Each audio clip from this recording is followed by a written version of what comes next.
मुल्क एक बार फिर एनर्जी क्राइसिस में से गुजर रहा है। मुल्क के कई हिस्से ऐसे हैं जहां पर दो दो चार चार छः छः आठ आठ घंटे तक की लोड शेडिंग हो रही है।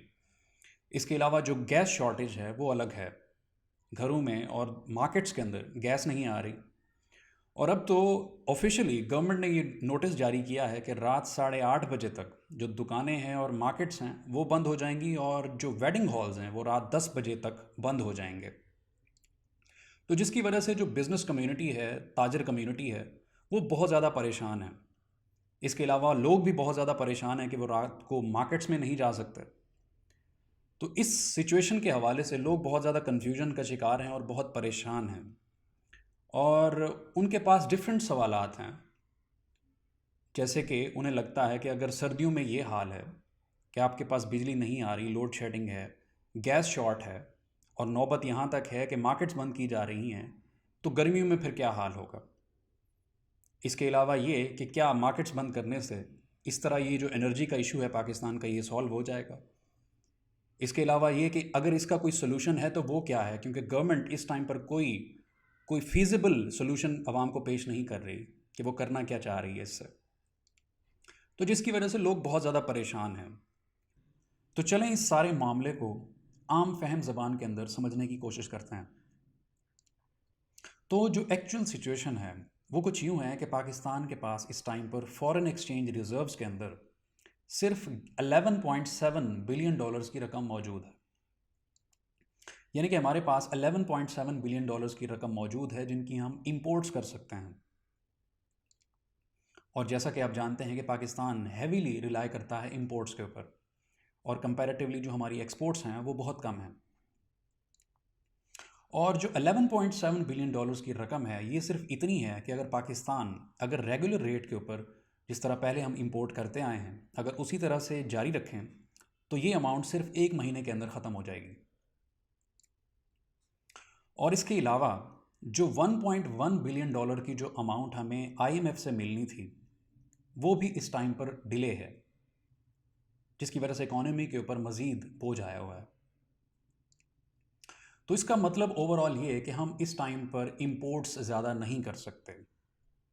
लेकिन जो यहाँ पर इशू है वो ये है कि हमारा जो एनर्जी सेक्टर है वो हैवीली रिलाई करता है इंपोर्ट्स के ऊपर, क्योंकि हमारी जो एनर्जी नीड्स हैं पाकिस्तान की वो हम 50% तो अपने नेचुरल रिसोर्सेज से पूरा कर लेते हैं, लेकिन जो 50% हैं वो बाहर से हमें इंपोर्ट करनी पड़ती हैं, जिसके अंदर आपकी डिफरेंट पेट्रोलियम प्रोडक्ट्स आ गई लाइक ऑयल, डीजल और गैस वगैरह, जिससे फिर हम अपनी गाड़ियाँ चलाते हैं और घरों में गैस देते हैं और इससे बिजली भी बनाते हैं। तो प्रॉब्लम ये है कि अब हम इंपोर्ट करने के काबिल नहीं हैं। वो जो 50% जो पहले हम इंपोर्ट से हम पूरा किया करते थे वो अब हम पूरा नहीं कर सकते, क्योंकि हमारे पास उतनी रकम है नहीं।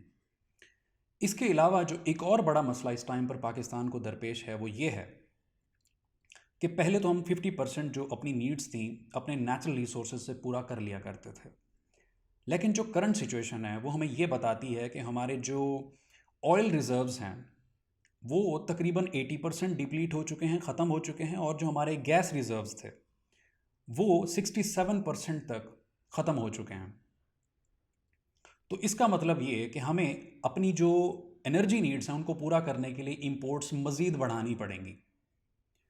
तो अब करंट सिचुएशन ये है कि हमारे अपने जो नेचुरल रिसोर्सेज हैं वो भी डिप्लीट हो रहे हैं, और जिसका हमें इंपोर्ट से हमें बैलेंस आउट जिसके ज़रिए करना था, लेकिन उसके साथ क्या हुआ है कि हमारे पास इस टाइम पर इंपोर्ट्स के पैसे भी नहीं हैं।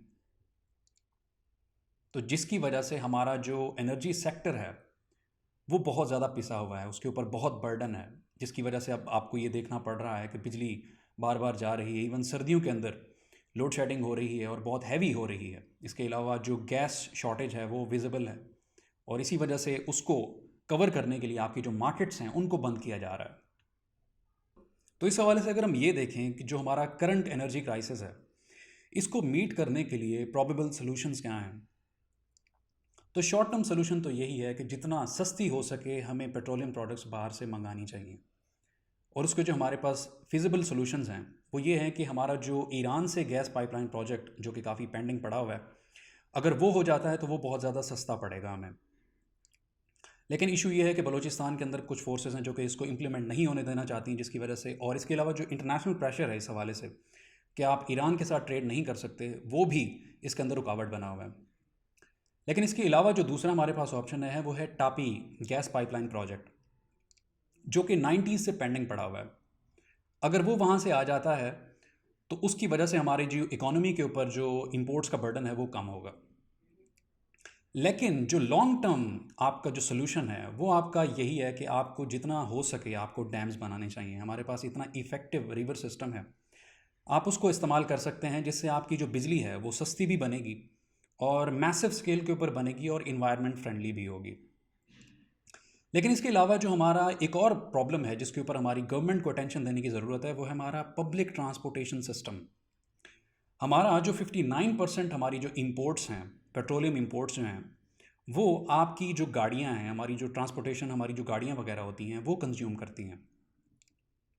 तो अगर हमारा पब्लिक ट्रांसपोर्टेशन सिस्टम बेहतर हो और जो हमारी गवर्नमेंट है वो पब्लिक को ये मैसेज दे, पब्लिक सर्विस मैसेजिंग करे कि ज़रूरी नहीं कि आपके हर हर इंसान के पास हर घर के अंदर 4-4 गाड़ियाँ खड़ी हुई हैं, इसकी कोई ज़रूरत ही नहीं है। जो आपके बड़े बड़े दुनिया के अंदर बड़े बड़े मैसिव जो मेट्रोपॉलिटन सिटीज़ हैं, वहाँ पर क्या चलती हैं? पब्लिक ट्रांसपोर्टेशन सिस्टम चलता है, वहाँ पर ट्रैम्स हैं, वहाँ पर ट्रेन्स वगैरह हैं। तो आप उसको प्रोमोट करें, जिसकी वजह से आपके ऊपर ये जो पेट्रोलियम का जो बर्डन है वो कम होगा। और उसके अलावा जो फाइनली जिसकी तरफ दुनिया इस टाइम पर कन्वर्ट हो रही है वो है रिन्यूएबल एनर्जी रिसोर्सेज। आपको चाहिए कि आप हवा से बिजली बनाएं, सोलर से बिजली बनाएं, ताकि आपका जो ये जो दारोमदार है, आप जो पेट्रोलियम प्रोडक्ट्स के ऊपर आप इतना ज़्यादा हमारा जो बजट है वो लग जाता है, आप वही चीज़ उसको कम कर सकते हैं अगर आप रिन्यूएबल एनर्जी रिसोर्सेज की तरफ जाएं। इसके अलावा कोई चारा नहीं है, और हमेशा अगर इसके ऊपर इम्प्लीमेंटेशन नहीं हुई तो ये एनर्जी क्राइसिस हमें इसी तरह हर 2-4 साल बाद हर साल हमें देखने को मिलेगा और इसका कोई सोल्यूशन नहीं मिलेगा। Thank you very much.